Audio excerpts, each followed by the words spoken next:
வீர வணக்கநாள் பொதுக்கூட்டத்தினுடைய தலைவர், மாவட்ட கழகத்தினுடைய செயலாளர், மாண்புமிகு அமைச்சர் அன்பரசன் அவர்களே,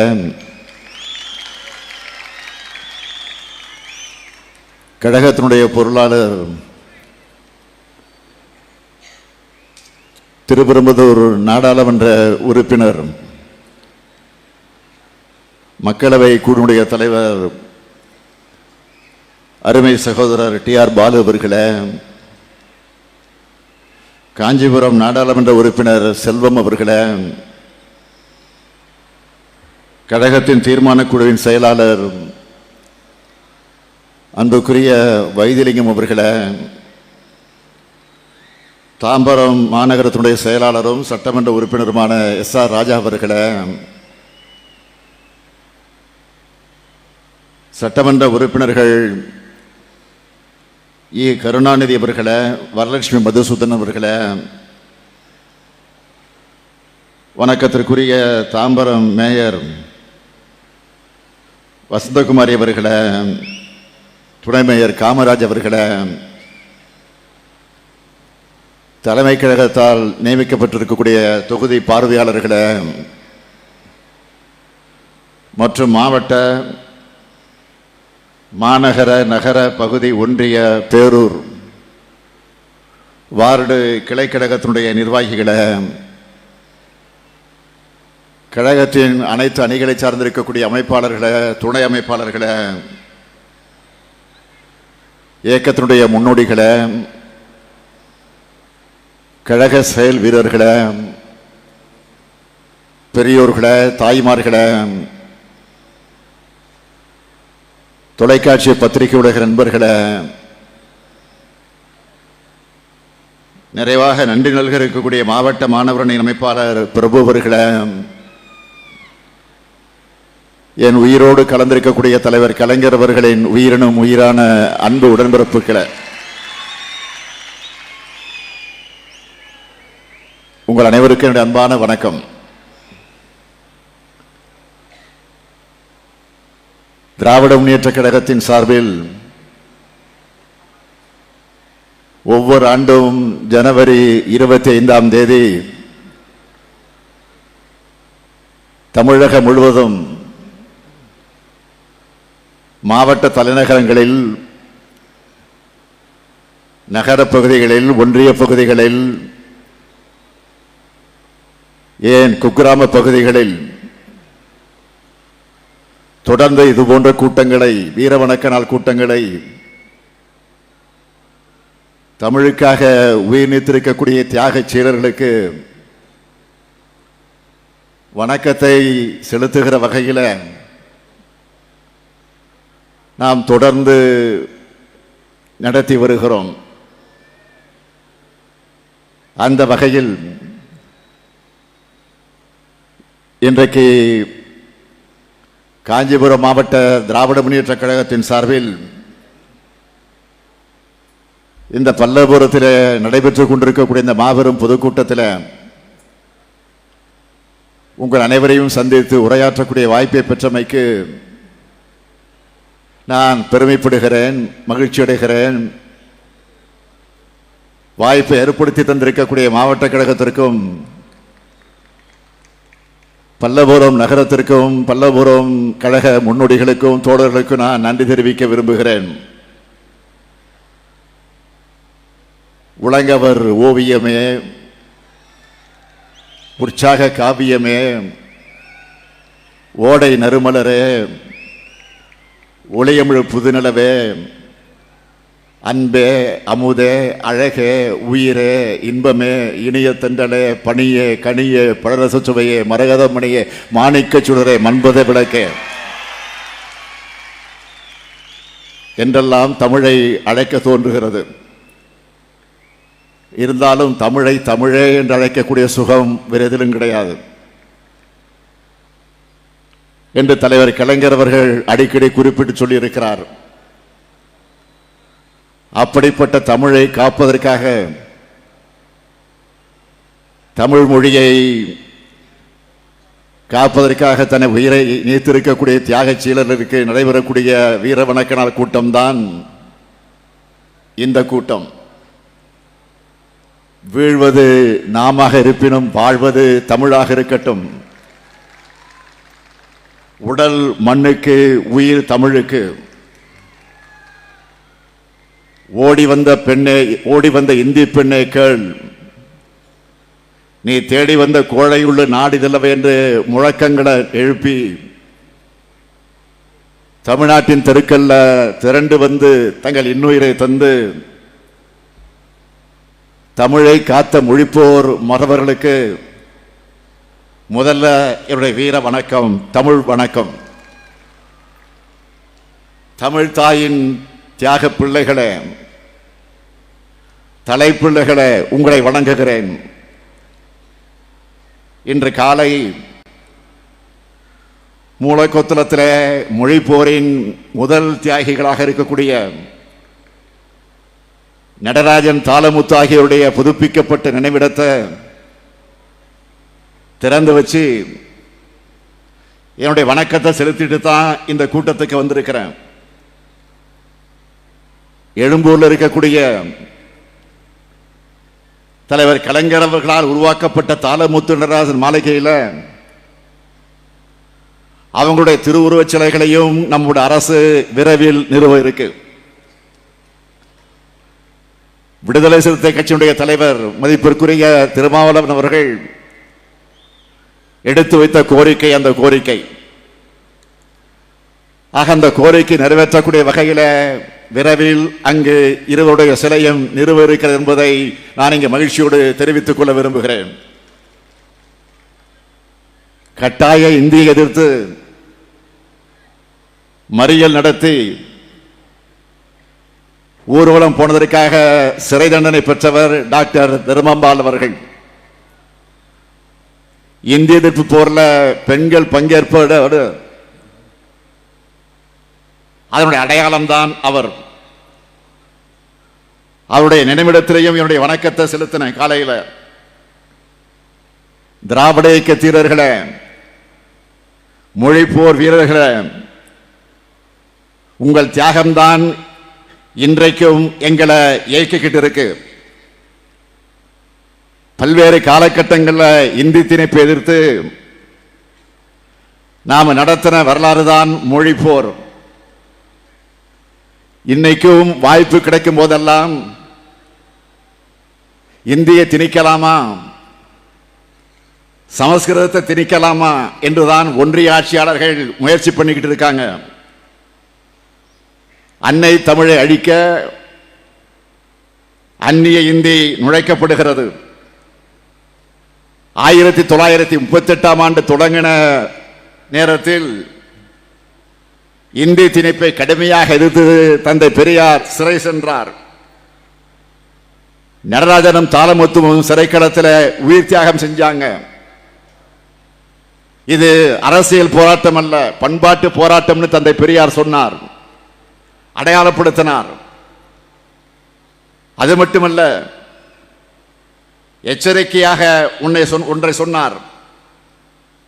இந்தியை அல்ல, எத்தனை மொழிகள் திணிச்சாலும் நாம் தமிழ் அழிந்து விடாது, ஆனால் தமிழனின் பண்பாடு அழிந்து போகும்னு சொன்னார். அதை முறியடிக்கத்தான் 1948 ஆண்டு மொழி போராட்டத்தை பேரறிஞர் அண்ணா அவர்கள் தலைமை வகிச்சு நடத்தி காட்டினார்.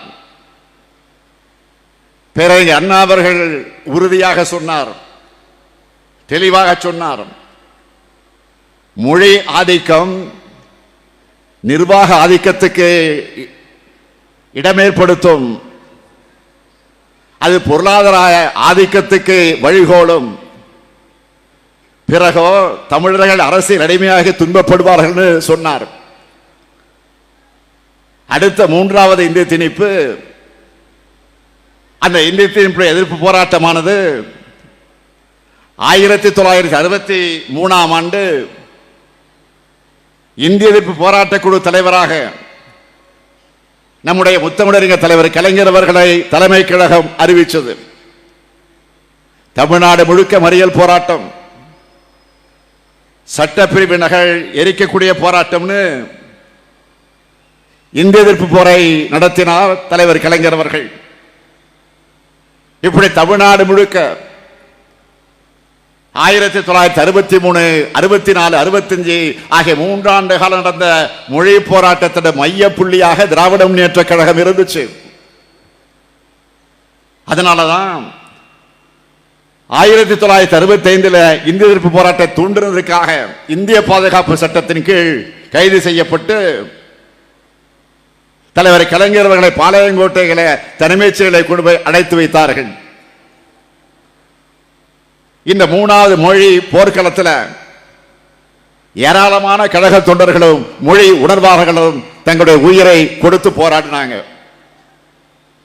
கீழப்புழுவு சின்னசாமி, கோடம்பாக்கம் சிவலிங்கம், விருகம்பாக்கம் அரங்கநாதன், கீரனூர் முத்து, ஐயம்பாளையம் ஆசிரியர் வீரப்பன், சத்தியமங்கலம் முத்து, மயிலாடுதுறை சாரங்கவாணி, சிவகங்கை மாணவர் ராஜேந்திரன், பிராலிமலை சண்முகம், பீளமேடு தண்டபாணின்னு ஏராளமான வீரர்கள் இந்த போர்க்களத்தில் தன்னுடைய உயிரை கொடுத்தாங்க. இந்த தியாகிகள் தான் தமிழ் தாயினுடைய தலைப்பிள்ளைகள், தியாகத்துடைய திருவுருவங்கள். இந்திய எதிர்ப்பு போர் குறித்து தலைவர் கலைஞர் சொன்னது என்ன தெரியுமா? இது இன உரிமை போர், ஏகாதிபத்திய எதிர்ப்பு போர்னு முழங்கினார். அதாவது நாம நடத்துற இந்திக்கு எதிரான போருங்கிறது ஏதோ ஒரு மொழிக்கு எதிரான போர் இல்ல, நம்ம பண்பாட்டை காக்கிற போர். இப்படி மொழியை காக்க போராடின நம்முடைய கழக ஆட்சி 1967 அமைஞ்ச பிறகுதான் தமிழ்நாட்டை இருமொழி கொள்கை கொண்ட மாநிலமாக நாம பாதுகாத்தோம். அதுக்கு சிக்கலை உருவாக்கத்தான் மும்மொழி திட்டத்தை கொண்டு வர பார்க்கிறாங்க. தேசிய கல்விக் கொள்கையை கொண்டு வர்றது இந்தியையும் சமஸ்கிருதத்தையும் நம்ம மேல திணிக்கிறாங்க என்ற அடிப்படையில் தான். இப்படி நாம் எத்தனையோ மொழி திணிப்புகளையும் பண்பாட்டு திணிப்புகளையும் கடந்துதான் வந்திருக்கிறோம். டி.ஆர். பாலு சொன்னார, இப்போ கூட 5300 ஆண்டுகளுக்கு முன்னையே இரும்பு தொழில்நுட்பம் இருந்த உலகின் தொன்மையான பண்பாடு நாகரிகமும் தமிழ்நாட்டில் இருந்திருக்குன்னு நாம் ஆய்வுபூர்வமா நிறுவி இருக்கிறோம்.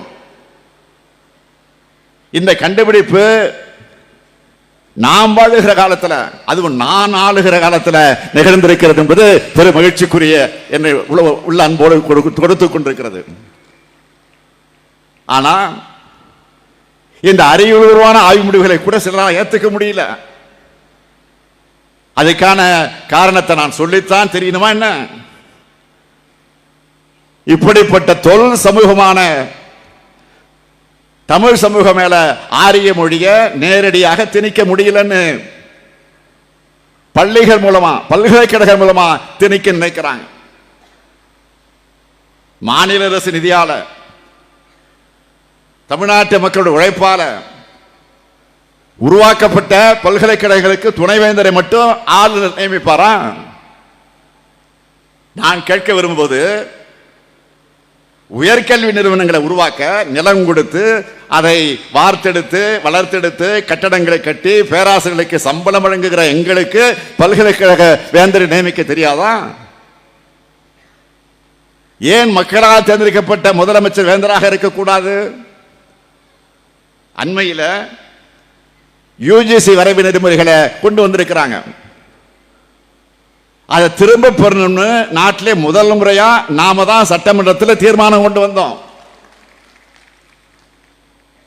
மாண்புமிகு ஒன்றிய கல்வி அமைச்சர் தர்மேந்திர பிரதானுக்கு நான் கடிதம் எழுதியிருக்கிறேன். அதோட தொடர்ச்சியாகத்தான் தமிழ்நாடு சட்டமன்றத்தில் தீர்மானம் நிறைவேற்றணும்.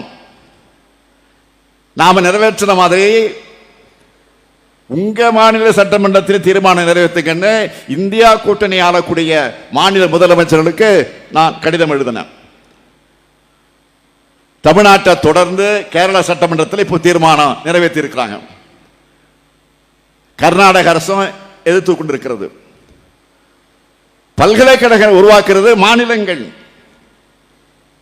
அப்ப பல்கலைக்கழகங்கள் நிர்வகிக்கக்கூடிய வழிநடத்தக்கூடிய தலைமைக்கு அதிகாரம் மாநில அரசுகளுக்கு வேண்டாமா? அதாவது எதை செய்யணுமோ அதை செய்யாம எதை செய்யக்கூடாதோ அதையெல்லாம் செய்யுது ஒன்றிய அரசு. தமிழ்நாட்டுக்கு வர வேண்டிய இயற்கை பேரிடர் நிதிய நிவாரண நிதிய தர மறுக்கிறாங்க. பள்ளி கல்வித்துறைக்கு தர வேண்டிய நிதியை தர மறுக்கிறாங்க. புதிய சிறப்பு திட்டங்களை அறிவிக்க மறுக்கிறாங்க. ஒன்றிய நிதிநிலை அறிக்கையில தமிழ்நாடு என்ற பெயரே இல்லை. இப்படி சொல்லிக்கிட்டே போகலாம். இதையெல்லாம் செஞ்சிருக்கணும், ஆனா செய்யல. ஆனா எதை செய்யறாங்கன்னா இந்திய திணிப்பாங்க, சமஸ்கிருத பெயர்களை புகுத்துவாங்க, மாநில உரிமைகள்ல தலையிடுவாங்க, குடியுரிமை திருத்த சட்டம் கொண்டு வருவாங்க, நம்ம குழந்தைகளை பலி வாங்குவாங்க, அதற்காக நீட் நடத்துவாங்க, புதிய கல்விக் கொள்கையை புகுத்துவாங்க. இதுதான் பாஜக அரசினுடைய எதேச்சதிகாரம். ஒற்றை மதம்தான் இந்தியாவில் இருக்குன்னு பாஜக நினைக்குது. ஒற்றை மொழிதான் இருக்குன்னு நினைக்குது. இன்றைய தினம் அவங்க இந்தியனுடைய ஆதரவாளர்களா காமிச்சுக்கிறாங்க. ஆனா உண்மை என்ன? நான் எப்பவும் ஒன்னு சொல்லுவேன், பாஜகவை பொறுத்த வரைக்கும் எதுவுமே குறுகிய கால செயல் திட்டமாக இருக்காது, நீண்ட கால செயல் திட்டமாக தான் இருக்கும். அவங்க சமஸ்கிருதத்தினுடைய ஆதரவாளர்கள். நேரடியா சமஸ்கிருதத்தை சொன்னா கடுமையாக எதிர்ப்பு வரும்னு முதல்ல இந்திய சொல்றாங்க. இந்திய அரியணையில அமர வச்ச பிறகு அவன் சமஸ்கிருதத்தை கையில் எடுப்பாங்க. முதல்ல இந்தி, பின்ன சமஸ்கிருதம். இதுதான் பாஜக கொள்கை. இன்னைக்கு நாம அடைஞ்சிருக்கக்கூடிய வளர்ச்சியை சாதாரணமாக அடைஞ்சிடல. சமூக நீதிக்காக 100 ஆண்டு காலம் போராடி இருக்கிறோம், உழைச்சிருக்கிறோம். பேரறிஞர் அண்ணா ஏற்படுத்தி தந்த அடித்தளத்திலிருந்து நவீன தமிழ்நாட்டை தலைவர் கலைஞர் உருவாக்கினார். நம்ம திராவிட மாடல் அரசு அனைத்து வகையிலும் தமிழ்நாட்டை மேல உயர்த்தி வருது. தமிழ்நாடு இந்திய நாட்டினுடைய 2வது பொருளாதார நாடாக மாநிலமாக இன்றைக்கு வளர்ந்திருக்கு. தேசிய மொத்த உள்நாட்டு உற்பத்தியில 5.4 விழுக்காடாக இருந்த தமிழ்நாட்டுடைய பங்கு கடந்த 4 ஆண்டுகள்ல 9.21 விழுக்காடாக உயர்ந்திருக்கு. பொருளாதார கொள்கை எல்லாத்திலையும் தமிழ்நாடு வளர்ச்சி எட்டி இருக்கு. மருத்துவம், கல்வி, சமூக நலன் ஆகியவற்றை மேம்படுத்துறதுல இந்தியாவுக்கே முன்னோடி மாநிலமாக இருக்கு. இந்தியாவுடைய வலிமை மிக்க விளையாட்டு மையமா தமிழ்நாடு வளர்ந்துருச்சு. இப்போ மக்களை தேடிய மருத்துவ திட்டம் 2024 ஆண்டுக்கான ஐநா அமைப்பு விருதை பெற்றிருக்கோம். நாம தமிழ்நாட்டுடைய மக்கள் தொகையில 2.2 விழுக்காடு மக்கள் மட்டுமே ஏழைகளா இருக்கிறதாக குறிப்பிடப்பட்டிருக்கு. இது தேசிய சராசரியான 14.96 விழுக்காட்டை விட மிக மிக குறைவு. அடுத்த 2 ஆண்டுகள்ல வறுமையை முற்றிலுமாக ஒழிக்க முதலமைச்சரின் தாயுமானவர் திட்டத்தை அரசு தொடங்கி இருக்கு. தமிழ்நாடு அமைதியான மாநிலமாக இருக்கிற காரணத்தினாலதான் பணிபுரியும் பெண்கள் அதிகமாக இருக்கக்கூடிய மாநிலமாக தமிழ்நாடு இருக்கு. இந்திய நாட்டினுடைய மொத்த பெண் தொழில் பணியாளர்கள் 41 விழுக்காடு பெண்கள் தமிழ்நாட்டில் தான் இருக்காங்க. கடந்த 3 ஆண்டுகள்ல 10 லட்சம் கோடி ரூபாய்க்கு மேல தனியார் முதலீட்டு திட்டங்களை கொண்டு வந்து உறுதி செஞ்சிருக்கிறோம். இப்படி வானோக்கி வளர்ந்து வருகிறது தமிழ்நாடு. இந்த வளர்ச்சியை பல்வேறு ஆதிக்க சக்திகள் விரும்பல. இந்த வளர்ச்சியை தடுக்க மாநில சுயாட்சியை சிதைக்கிறாங்க, கூட்டாட்சிக்கு வேட்டு வைக்கிறாங்க, இந்தி மொழிய எல்லா இடத்திலையும் ஆதிக்க மனப்பான்மையோடு திணிக்கிறாங்க, நிதியை தர மறுக்கிறாங்க. மொத்தத்தில் தமிழ்நாட்டின் மீது அரசியல், பொருளாதார, சமூக பண்பாட்டு படையெடுப்ப ஒன்றிய பாஜக அரசு நடத்திட்டு இருக்கு. அதுக்கு எதிராக திராவிட முன்னேற்ற கழகம் எந்த மிரட்டலுக்கும் அஞ்சாம போராடிக்கிட்டு இருக்கு. அதனாலதான் சொல்றேன், மொழிப்போர் இன்னும் முடியல, இன்னும் தொடர்ந்துட்டு தான் இருக்கு. எப்படி சொல்றேன்னா, ஒன்றிய அரசு பணிகளுக்கு இந்தி தெரியும்னு சொல்றது. பொதிகை தொலைக்காட்சி நிலையத்தில் இந்தி மாதம் கொண்டாடப்படுகிறது. அங்க தமிழ் தாய் வாழ்த்துல திராவிட நல் திருநாடும் என்று சொல்ல தவிர்த்துட்டு பாடுறாங்க. நம்ம நாடாளுமன்ற உறுப்பினர் அனுப்பக்கூடிய கடிதங்களுக்கெல்லாம் இந்தியில பதில் அனுப்பப்படுகிறது. அலுவல் மொழிக்கான நாடாளுமன்ற குழு அறிக்கையில ஐஐடி ஐஏஎம்ல பயிற்று மொழியா இந்தி இருக்க வேண்டும் என்று பரிந்துரைக்குது. ஆக மொழி போர் இன்னமும் தொடர்ந்துட்டு தான் இருக்கு. மொழி சிதைந்தால் இனம் சிதையும், இனம் சிதைந்தால் நம்ம பண்பாடே சிதைஞ்சிடும், பண்பாடு சிதைந்தால் நம்முடைய அடையாளம் போயிடும், அடையாளம் போனா தமிழன் என்று சொல்லிக் கொள்ளக்கூடிய தகுதியை இழந்துடுவோம். தமிழன் என்ற தகுதியை இழந்தா நாம வாழ்ந்து பயனில்லை. எனவே மொழியையும் இனத்தையும் நாட்டையும் காக்க வேண்டும். இந்த மூன்றையும் காக்கும் கழகத்தை காக்க வேண்டும். கழகம் உருவாக்கிய ஆட்சியை காக்க வேண்டும். அன்னைக்கு மாணவர்களும் இளைஞர்களும் இணைந்து தமிழை காத்தாங்க. இன்னைக்கு அந்த மொழிப்போர் தியாகிகளுக்கு வீர வணக்கம் செலுத்துகிற இந்த மேடையிலிருந்து ஒரு முக்கியமான அறிவிப்பை நான் வெளியிட விரும்புகிறேன். இன்னைக்கு நம்ம பல்கலைக்கழகங்களை மாநில அரசு கிட்ட இருந்து பறிக்கக்கூடிய ஆபத்தை முறியடிக்க நம்ம கழகத்தின் மாணவரணியின் சார்பில் தலைநகர் டெல்லியில நாடாளுமன்ற உறுப்பினரோடு சேர்ந்து மாபெரும் போராட்டம் நடைபெறும். அன்னைக்கு மொழி போல ஈடுபட்டு இந்தி பேசாத மாநிலங்களுடைய மொழிகள் எல்லாம் காப்பாற்றணும். இன்னைக்கு கல்வி உரிமை போரில் ஈடுபட்டு இந்தியாவில் இருக்கக்கூடிய எல்லா மாநிலங்களுடைய கல்வி உரிமையும் காக்க கழக மாணவரணியினர் முன்கள வீரர்களாக டெல்லியிலே திரளுவாங்க. கல்வி உரிமையும் மாநில உரிமையும் காப்போம். வரும் 2026ஆம் ஆண்டு நடக்க இருக்கக்கூடிய சட்டமன்ற தேர்தலில் கொள்கைவாதிகளாக இருக்கக்கூடிய நமக்கும் கொத்தடிமை கூட்டமாக இருக்கக்கூடிய அதிமுகவுக்கும் நடக்கிற தேர்தல் மறந்துடாதீங்க. தமிழ்நாட்டை எல்லா வகையிலும் முன்னேற்றக்கூடிய திமுகவுக்கும் தமிழ்நாட்டை எல்லா வகையிலும் அடமானம் வச்ச அதிமுகவுக்கும் நடக்கிற தேர்தல் தான். 2019 முதல் நடந்திருக்கக்கூடிய எல்லா தேர்தலையும் தொடர்ச்சியா வென்றிருக்கிறோம். கலைஞர் நம்மை விட்டு பிரிந்ததற்கு பிறகு நாம் சந்தித்திருக்கக்கூடிய அனைத்து தேர்தலையும் வெற்றி பெற்று கலைஞருக்கு நாம் புகழ் சேர்த்துக் கொண்டிருக்கிறோம். மறந்துடாதீங்க. இது தொடரும். உறுதியா சொல்றேன். தொடர்ந்து நான் ஒவ்வொரு மாவட்டமாக சுற்றுப்பயணத்தை மேற்கொண்டு அங்கே சந்திக்கக்கூடிய மக்களுடைய உணர்வுகளை, முகங்களை எல்லாம் பார்த்து விட்டு சொல்லுகிறேன், 2026 தேர்தலையும் நாம் தான் வெல்வோம். 7வது முறையும் ஆட்சி அமைத்து ஏற்றம் காண்போம் என்ற அந்த உறுதியை மொழிப்போர் மறவர்களுக்கு வீரம் வணக்கம் செலுத்தக்கூடிய இந்த நேரத்தில் உறுதியேற்போம், உறுதியேற்போம், உறுதியேற்போம். நன்றி, வணக்கம்.